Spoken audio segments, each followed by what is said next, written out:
म यस्तो नाउँमा छु अहिले हैन, वरिपरि पानी छ, दुईटा नाउँमा मैले दुईटा खुट्टा राखेको जस्तो फिल भइरहेछ। मैले यो फिल्मबाट मेरो जति पैसाबाट चाहिँ मलाई दिएको पैसाबाट चाहिँ मैले 25,000 मैले पनि सहयोग गर्ने। हामी पनि कर्म गरिरहेछौँ, केही न केही राम्रो होस् भनेरै कर्म गरे हो र यही कर्मबाट राम्रो भएको चिजले हामीले सहयोग गर्ने हो। सायद मैले फिल्म नबनाएको भए हैन, सायद केही नभएको भए मसँग पर्सनल जति पैसा हुन्थ्यो होला मैले गर्थेँ होला, मैले गरेको पनि छु। चलचित्रको सन्दर्भमा कुरा गर्दाखेरि चलचित्र पार्वती 1 वर्षदेखिको हाम्रो मेहनत, हाम्रो परिश्रम, हाम्रो कामको एउटा बल्ल परिणाम निस्किन लाग्थ्यो, बल्ल रिजल्ट निस्किन लागेको थियो। यही बखत देशमा ठुलो घटना भयो, सबैलाई मारमा परेको छ, सबैलाई नराम्रो फिल भएको छ, हामी सबैजना दुखी छौँ।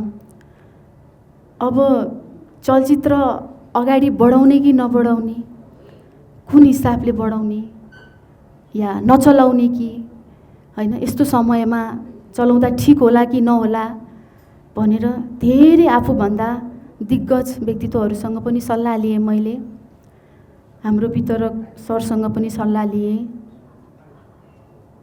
हलहरू भएको सबै जसको हल छ सबै हलहरूवालासँग पनि मैले सल्लाह लिएँ। सबैले आफ्नो मनमा लागेको गर्नु भन्नुभयो। कसैले मलाई सही डिसिजन या सही कुरा चाहिँ यो गर या त्यो गर या यस्तो गर्दा बेटर उस्तो गर्दा बेटर भनेर मलाई त्यो किसिमको डिसिजन कसैले पनि दिनु भएन। म एकदमै रनभुल्लमा परेँ र यो मेरो मनबाट निस्केको डिसिजन। दुःख मलाई पनि लागेको छ, गाह्रो मलाई पनि भएको छ, सबै नेपालीलाई भएको छ। तर दुःख लाग्यो भन्दैमा मैले मेरो देशको लागि के गर्न सक्छु त? हार्दिक सम्वेदना, हार्दिक श्रद्धाञ्जली भनेर म घरमा बसेर स्ट्याटस लेख्दै ठिक होला त? त्यो मलाई लागेन। मैले आफूले गर्ने सहयोग, मेरो पर्सनल हिसाबले गर्ने सहयोग मैले गरिसकेको छु। अब सहयोग चाहिँ चलचित्र पार्वतीले नै गर्छ भन्ने एक किसिमको मनोबल आयो मनमा, त्यो किसिमको कुराहरू आए मलाई। ठिक छ, मैले फिल्म सारुला, अरू डेटमा चलाउँला, त्यतिखेर मलाई प्लस पोइन्ट होला। त्यो त मेरो प्लस पोइन्ट भयो नि त, हैन र? फेरि अर्को दिमागले सोच्यो मैले रिलिज गर्छु, मैले रिलिज गरेर त्यो रिलिज भएको पहिलो दिनको अल नेपालको कलेक्सन मैले बाढी पीडितहरू जो पीडित हुनुहुन्छ उहाँहरू सामु पुर्याउन पाएँ, सरकारलाई केही सपोर्ट गर्नु पाएँ। साँच्चीकै यो चलचित्र बनेको सार्थक हुन्थ्यो कि भन्ने मनमा लाग्यो र मैले यो डिसिजन गरेँ कि भोलिदेखि हाम्रो चलचित्र चल्दैछ। पैसा मेरो फिल्म के होला, पर्सि चल्ला नचल्ला, अर्को हप्ता के होला, मलाई केही छैन। म कर्म गरेर खाने मान्छे हो। म भाग्यमा पनि विश्वास गर्छु धेरै नै, हैन? कर्मले मलाई यहाँसम्म पुर्याएको छ, भाग्यले मलाई कहाँ पुर्याउँछ थाहा छैन। जुन कर्म गरेँ मैले त्यही कर्मलाई भाग्यमा परिणत गर्दै मैले मेरो चलचित्रको फर्स्ट शुक्रबारदेखि रिलिज हुँदैछ। अल नेपाल जहाँ रिलिज हुन्छ, जति कलेक्सन आउँछ मैले त्यो चाहिँ बाढी पीडितको लागि सहयोग गर्ने अठोट लिएको छु। अब यो हिसाबले दर्शकहरूले या जनताले मलाई कुन हिसाबले सोच्नुहुन्छ मलाई थाहा छैन, तर मैले मेरो कर्म पुरा गरेको हो, मैले मेरो धर्म पुरा गरेको हो र धर्म पुरा गर्ने प्रयास गरिरहेको छु।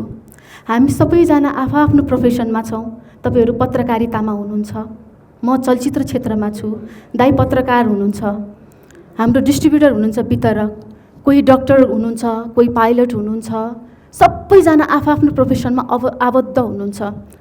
तर कुनै पनि प्रोफेसनलाई क्वेसन उठ्दैन, सबैजना काम गर्नै पर्छ। काम गरेर आएको पैसाले नै जीविका गर्ने हो, चलाउने हो, हैन? साथमा मेरो पनि त्यही हो, मेरो पनि चलचित्र क्षेत्र हो, मेरो पनि काम भनेकै यही हो, कर्म भनेकै यही हो। बस आफूले गरेको कर्म, आफूले गरेको कामबाट नै मैले सहयोग गर्न पाएँ, सरकारलाई टेवा पुर्याउन पाएँ भन्नेमा म विश्वस्त भएँ। म आफूले आफैलाई एक किसिमको कन्फिडेन्ट आयो। त्यही गर्छु, थाहा छैन भोलि फिल्म मेरो जे होला होला, होइन, जे होला होला थाहा छैन। तर भोलि रिलिज हुँदैछ, त्यो कलेक्सन चाहिँ म बाढी पीडितको लागि सहयोग गर्न चाहन्छु। र अकस्मात यो बनाउनुको कारण पनि तपाईँहरूलाई बोलाउनुको कारण पनि यही नै थियो। हामी आफ्नो कर्म गरौँ, सबैजनाले कर्म बापत सबैलाई सहयोग गरौँ, मिडियाकर्मीहरूले पनि गरौँ। आफूले चाहेको जे जस्तो छ, जति कमाइ छ, थोरै पैसा चाहिँ हामीले बाढी पीडितको लागि सहयोग गरौँ। भोलि चलचित्र हेर्न आउने दर्शकको पनि सहयोग हो त्यो, किनभने उहाँहरूले फिल्म हेर्न आइदिनुहुन्छ र उहाँहरूले दिएको पैसा सिधै बाढी पीडितलाई जान्छ, जो पीडित हुनुहुन्छ उहाँलाई जान्छ। त्यो धर्म सबैलाई लाग्छ, उहाँलाई मात्र होइन, सबै आम जनतालाई लाग्छ। त्यो भएको कारणले यो चलचित्र रिलिजलाई पोजिटिभ हिसाबले लिदिनु होला, नेगेटिभ हिसाबले नलिदिनु होला। अरू दिमागमा केही आएन, मनमा जे आयो त्यही बोलेको, मनमा जे भयो मैले त्यही डिसिजन गरेको हो। अब योभन्दा अगाडि के हुन्छ कसो हुन्छ थाहा छैन, त्यो भगवान्लाई छोडिदिउँ। बस अहिलेको सिचुएसन राम्रो होस्, देशको जो बित्नु भएको छ उहाँहरूलाई सपोर्ट गर्ने, साथ दिने, उहाँको परिवारलाई साथ दिने हातहरू अगाडि बढौँ हामी सबैजनाले। जो हराउनु भएको छ उहाँहरूलाई चाँडै भेटोस् र राम्रो तरिकाले सबैलाई श्रद्धाञ्जली दिन पाऊँ उहाँको परिवारले। त्यही कामना गर्दै हामी साथमा साथ, हातमा हात राखेर पार्वतीले यो निर्णय गरेको छ, त्यही भन्न चाहन्छु। धन्यवाद।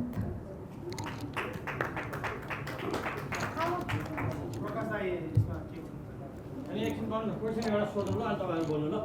म चाहिँ खास क्वेसन नसोध्ने भनेको थिएँ, पत्रकारिता गरेको 15 वर्ष हो, पछिल्लो समयमा कार्यक्रममा क्वेसन नसोध्ने भनेको थिएँ। आज सबै साथीहरूले पनि सोधिदिनुहोस् है भन्नुभएको छ। तपाईँलाई म एउटा प्रदेश गर्छु ल, यो तपाईँलाई सोध्नै पर्ने जरुरी पनि हो। यति बेला हामी 7:04 गएको छ, 6:26 अनलाइन खबरमा न्युज आएको छ। जुन कुरा तपाईँले यहाँ भन्नुभयो त्यो कुरा न्युज आएको झन्डै 1 घन्टा हुन लागिसक्यो। 1 घन्टा अगाडि न्युज आउँछ नि, सबै यो साथीहरूलाई बोलाएर तपाईँले यहाँ अहिले घोषणा गर्नु के अर्थ भन्नु, सबैजनाको जिम्मा आयो। यो कुरा चाहिँ तपाईँले बताइदिनु, किन कुरा न्युज आएर प्रेसमिट गर्नु, न्युज आएपछि त्यो न्युज सबैलाई फलो गर्दै प्रयास यसको चाहिँ जवाब दिनु। जस्तो उहाँले सोध्नुभयो होला, कसैले भनिदिनु भयो कि थाहा छैन। अब यस्तो हो दाइ, सुन्नु न, यहाँ हामी धेरै नै क्लोज छौँ, सबैजना क्लोज छौँ होइन। उहाँहरूले सोद्धाखेरि जसले सोध्नुभयो मैले अगाडि नै भनिसकेको छु यहाँ कतिजनालाई होइन। र यो प्रेस मिट राख्नुको कारण चाहिँ सरप्राइज दिन्छु भनेर राखिएको होइन नि, यो त परिस्थिति अनुसार हामीले कुन रूपमा, मैले लेख्दाखेरि अर्कै रूपले जाला तर मैले बोल्दाखेरि अर्कै रूपले जान्छ दर्शकमाझ। लेखाइ र बोलाइमा धेरै फरक हुन्छ, उहाँले थाहा पाउनु ठुलो कुरा भएन। मैले कुन रूपले प्रेस मिट गरेँ तपाईँहरूलाई होइन, म एउटा होइन, हजुरहरूको गुनासो आफ्नो हिसाबले ठिक हो, तर हामीलाई कसैले फोन गरेर म आउनु भ्याउँदिनँ अथवा के को लागि हो भनेपछि हामीले भन्नुपर्छ। यो कुनै गाडी लन्च गर्न लागेको र रिबन काटेर सरप्राइज दिन लागेको प्रोग्राम चाहिँ होइन। त्यही भएर यो यस्तो अवस्थामा छौँ हामी। त्यसमा हजुरहरूमध्ये कसैले हामीलाई के को लागि हो म आउनु भ्याउँदैन भनेर कसैले सोध्नुभयो? हामीले भन्थ्यौँ। कसैले सोध्नुभयो? मलाई तपाईँहरूको उत्तर चाहियो। तपाईँले त्यत्रो आक्रोशित भएर सोध्नुभयो अथवा चाहिँ यो अवस्थामा सोध्नुभयो, तर कसैले सोध्नुभयो त्यो ग्रुपमा के को लागि प्रेस मिट हो खासमा भनेर? कसैले पनि सोध्नु भएको छैन नि है। कसैले सोध्नु भएन, आउनुभयो, सोध्नु भएको भए साँच्चीकै भनिदिन्थे। किन झुटो बोल्ने हो र, होइन र? झुटो बोल्नु कारण के छ र? कसैले सोध्नु भएन, यहाँ आउनुभयो, सबैलाई मनैदेखि धन्यवाद, तपाईँहरू आइदिनु भयो, मैले कुरा राख्नु पाएँ। अब कुरा यही हो, सबै कुन हिसाबले तपाईँहरूले चाहिँ न्युज प्रेस गरिदिनुहुन्छ, रिलिज गरिदिनुहुन्छ भन्ने कुरामा भर पर्छ। चलचित्र पत्रकार र कलाकार भनेको त नङ र मासुको सम्बन्ध हुन्छ, किनभने तपाईँहरू हुनु भएन भने हामी छैनौँ, हामी भएनौँ भने तपाईँहरू पनि कतै कतै केही न केही त भइहाल्छ। त्यो कारणले गर्दाखेरि एकमा एकजुट भएर साथमा साथ भएर चलचित्र क्षेत्रलाई र चलचित्र क्षेत्रबाट चाहिँ पोजिटिभ न्युज जुन दर्शकमाझ पुग्दाखेरि चाहिँ राम्रो तरिकाले जाओस्, यस्तो यस्तो क्वेसन आयो भने नेगेटिभहरू कुराहरू हुन्छ। हामीले स्वच्छ भावनाले काम गरेका छौँ, स्वच्छ हिसाबले सोचेका छौँ र स्वच्छ हिसाबले नै सहयोग गर्ने हामीले सोचेका हौँ। अरू केही सोध्नु छ हजुरहरूलाई? जस्तो अब डिस्ट्रिब्युटरको पाटोको रहन्छ नि त त्यो हिस्साहरू होइन, यसमा भोलि डिस्ट्रिब्युटर करेन्सी तपाईँको कम्पनीले पनि भोलि चाहिँ सबै त्यही कोषमा जम्मा गर्दैछ कि छैन, किनभने तपाईँको पार्टको पनि त हिस्सा रहन्छ नि त भोलि।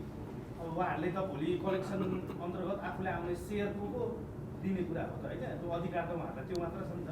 यसमा डिस्ट्रिब्युटरको भूमिका चाहिँ भोलिको डोनेसनमा त्यसै भएको कलेक्सनमा के रहन्छ?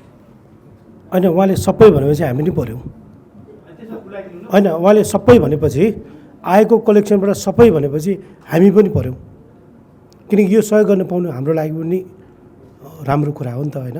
अहिले देशमा यस्तो भइरहेछ, त्यही भएर हाम्रो यस सिनेमाको निर्देशक नेताजीले भनेको कुरामा हाम्रो सहमत छ। उहाँले सबै भनेपछि हामी सबै पऱ्यौँ। हस्, थ्याङ्क यू। अब प्रकाश दाइ पनि हुनुहुन्छ यहाँ होइन, जस्तो नेताजीले अघि के भन्नुभयो भने मैले धेरैलाई सोधेँ तर अनुत्तरित जवाबहरू पाएँ होइन, डिसिजन पाइनँ भनेर। अब तपाईँको सबैभन्दा नजिकको प्रकाश उमेश दाइ उहाँलाई चाहिँ सोध्नु भयो होइन, दाइ फिल्म सार्नु कि नसार्नु के भन्नुभयो उहाँले होइन, उहाँ अहिले यहीँ आउनु भएको छ। धेरै धेरै धन्यवाद। अब अघि नेताजीले जसरी आफ्ना कुराहरू राख्नुभयो र भन्नुभयो नि, म पनि आज बहुत किम कर्तव्य विमूढ जस्तै भएको थिएँ, एकदम धर्मसङ्कट थियो मलाई। मैले पनि मेरो आज कार्यक्रम आउने दिन कार्यक्रम गर्ने कि नगर्ने, मुलुकमा यस्तो विपदा छ, जनतामा यत्रो आहत भइरहेको छ। अब यो बेला हामी सिनेमाको कुरा गर्ने, सुटिङ रिपोर्टको कुरा गर्ने, प्रिमियरको कुरा गर्ने, गीत सङ्गीतका कुरा गर्ने, यो मैले गर्नु हुन्छ कि हुँदैन? मैले पनि आफैलाई सोधेँ र मैले पनि नेताजी जस्तै मैले केही साथीहरूलाई सेयर पनि गरेँ के गरौँ म भनेर, र मलाई पनि त्यस्तो सठिक उत्तर कहीँबाट पनि आएन। आफ्नो लागेको गर्नु न तपाईँले, तपाईँको दिमागले के भन्छ भन्नुभयो। अब अहिले त जे पनि कुरा एआईलाई सोध्ने चलन छ नि त। मैले पनि आज पहिलोपटक एआईलाई सोधेँ, म खासै त्यस्तो मलाई आउँदैन, त्यही पनि आज मैले जमर्को गरेँ, मैले सोधेँ। मैले भने यस्तो छ देशमा र म दुविधामा छु, के गरौँ भन्दाखेरि एआईले एउटा बडा गजबको उदाहरण थियो क्या। एउटा इरानी निर्देशक हुनुहुँदो रहेछ, उहाँले एउटा सिनेमा बनाउनु भएको रहेछ एन्ड लाइफ गोज अन भन्ने। त्यसमा एउटा दृश्य रहेछ 1990 ताका इरानको एउटा कुनै सहरमा ठुलो भूकम्प गएको रहेछ, विनाशकारी जस्तो अहिले हाम्रो भयो, र त्यसमा ठुलो जनधनको क्षति भएको रहेछ। त्यहाँ के देखाएको छ, 50,000 भन्दा बढी चाहिँ मानिसहरूको मृत्यु भयो भन्ने भयो। र त्यो मृत्युमा जब भग्नावशेष हटाउने क्रम सुरु भयो, त्यहाँ एउटा केटा र एउटा केटीको जीवितै उद्धार भएछ। ती जीवित केटा र केटीले भोलिपल्टै विवाह गरेछन्। यो सिनेमाको दृश्य हो। जब विवाह गरे, गाउँलेहरूले सोधे, गाउँ यत्रो शोकमा छ, अनि तिमीहरू चाहिँ विवाह गरिरहेको छौ? युवकले भनेछन् भूकम्प आयो, भूकम्पले जे गर्नु थियो गर्यो, यत्रो विनाश गर्यो, 50,000 भन्दा बढीको हताहत भएको छ, मरेर जाने गए। अब हामीले हाम्रो काम गर्ने हो। भूकम्पले गर्यो, आफ्नो काम गर्यो, अब हामीले हाम्रो काम गर्ने हो। अब यो सुनसान भएको गाउँलाई पुनर्जीवित गर्न हामीले सन्तान जन्माउनुपर्छ र फेरि यही गाउँमा हाँसी खुसीको वातावरण सृजना गर्नुपर्छ। त्यसकारणले मैले बिहे गरेँ भन्दाखेरि सबै अवाक भएको यो दृश्य रहेछ त्यहाँ। ठिक मलाई पनि यो दृश्यले, एआईले दिएको यो उदाहरणले, होइन मैले पनि काम गर्नुपर्छ, हामी त कर्म गर्ने हो नि। यतिका कसैले कोही रोकेको, तपाईँले पनि त आफ्नो काम रोक्नु भएको छैन होइन। अहिले यतिका पत्रकार साथीहरू आउनु भएको छ, विमान चलिरहेकै छन्, बसहरू उडिरहेकै छन्, पसलहरू कुनै बन्द भएका छैनन् भनेपछि सबैले आफ्नो काम गरिरहेका छन्। मैले चाहिँ आफ्नो काम किन रोक्ने भनेर मैले आफैलाई सोधेँ र म एकदम त्यो उत्तरबाट प्रभावित भएँ र मैले ढिला गरी कार्यक्रम छायाङ्कन गरेँ। अहिले बेलुका त्यो प्रसारण हुन्छ। यस कारणले नेताजीले जे डिसिसन गर्नुभयो म यसमा पूर्ण सहमत छु। र यो बिचमा कुरा हुँदाखेरि नेताजीलाई पनि मैले सोधेको थिएँ, उहाँले पनि मलाई सोध्नुभएको थियो, हरिजीले सोध्नुभएको थियो तपाईँले के गर्नुहुन्छ, तपाईँ कार्यक्रम रोक्नुहुन्छ कि के गर्नुहुन्छ? त्यतिखेर मैले पनि जवाफ दिन सकेको थिइनँ। र पछि जब मैले यो पाएँ उदाहरण, त्यसपछि मैले कार्यक्रम गरेँ र मैले उहाँलाई भने म त कार्यक्रम गर्दैछु र तपाईँको रिलिजको कुरा के गरौँ भन्दाखेरि ल तपाईँले गर्ने भए म पनि गर्छु भन्नुभयो र यसरी अहिले यहाँ मलाई उहाँले दाइ तपाईँ पनि आइदिनु भन्नुभयो र म एकदम घरमा बसेको थिएँ र ड्रेसमा थिएँ र पनि म आएँ र नेताजीले एउटा कर्म गर्नुभएको छ, हरिहरजीले कर्म गर्नुभएको छ, यत्रा प्राविधिकहरूमा श्रमसिप लागेको छ र जे निर्णय भएको छ र उहाँले जुन घोषणा गर्नुभयो सबभन्दा पहिला महत्त्वपूर्ण त्यो कुरा हो। उहाँले के भन्नुभयो, मेरो पहिलो सोबाट मेरो पहिलो दिनको कमाइ जति हुन्छ त्यो म सम्पूर्ण बाढी पीडितहरूलाई चाहिँ म हस्तान्तरण गर्छु, नेपाल सरकारको राहत कोषमा प्रदान गर्छु भनेपछि हामीले कर्म गरेर जो अप्ठ्यारोमा पर्नुभएको छ उहाँलाई सहयोग गर्ने हो। हामीले नै कर्म गरेनौँ भने कसरी सहयोग पुर्याउने, सरकारले अपिल गरिरहेको छ। त्यस कारणले नेताजीको यो अभियानप्रति मेरो पनि पूर्ण समर्थन छ र जे गर्नुभयो राम्रो गर्नुभयो। हामीले दुःख मनाउँदै आफ्नो कर्म गर्नुपर्छ र ती आहत भएका घाउहरूमा मलम लगाउनुपर्छ। धन्यवाद।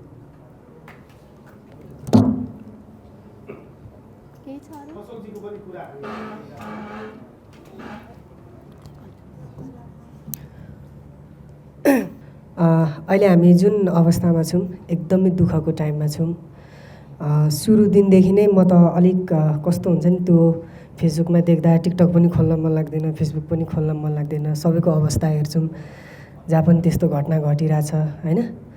अनि आज म पनि के कुरा भन्न चाहन्छु भने मैले यो फिल्मबाट मेरो जति पैसाबाट चाहिँ मलाई दिएको पैसाबाट चाहिँ मैले 25,000 मैले पनि सहयोग गर्ने मेरो मनबाट यो चाहिँ मैले मेरो आत्माबाट मैले पनि यति गर्दैछु भनेर मैले निता दिदीलाई भने।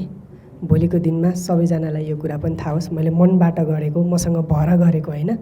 तर मेरो मुभीको जति पैसा छ त्यहाँबाट चाहिँ मैले 25,000 मैले सहयोग गर्ने भए, म यति नै भन्न चाहन्छु। अनि जसलाई अप्ठ्यारो परेको छ अनि यो जसले हेरिरहनु भएको छ उहाँहरूले पनि आफूले सके जति सबै सहयोग गरिदिनु होला। यही टाइममा हो एकअर्कालाई सहयोग गर्ने टाइम भनेको, पछि केही कुरा थाहा हुँदैन।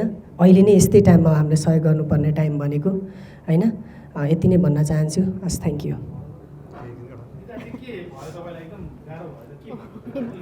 अशोकले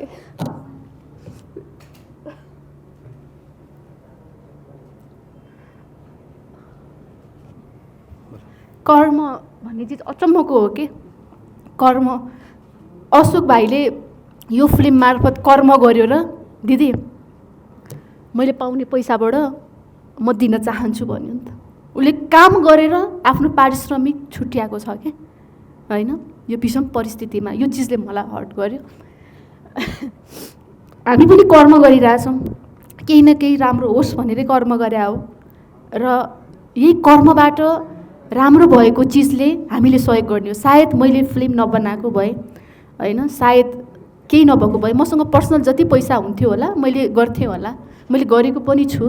तर जुन चिज पार्वतीले मलाई एउटा आँट, एउटा सपोर्ट, एउटा हुन्छ नि कन्फिडेन्स दिएको छ नि, अझै धेरै सपोर्ट गर्न पाएँ कि मैले। भोलि जति बुकिङ भएको छ, जति टिकट सेल भएको छ होइन, त्यो सबै चिज मैले मेरो देशको लागि गर्न पाएँ, मैले मेरो दर्शकको लागि गर्न पाएँ भन्ने प्राउड फिल छ। तपाईँहरूले जेसुकै सोच्नुहोस्, तर म खुसी छु यो शर्तमा कि मैले के गर्न पाएँ, गर्न पाउँदैछु। Thank you.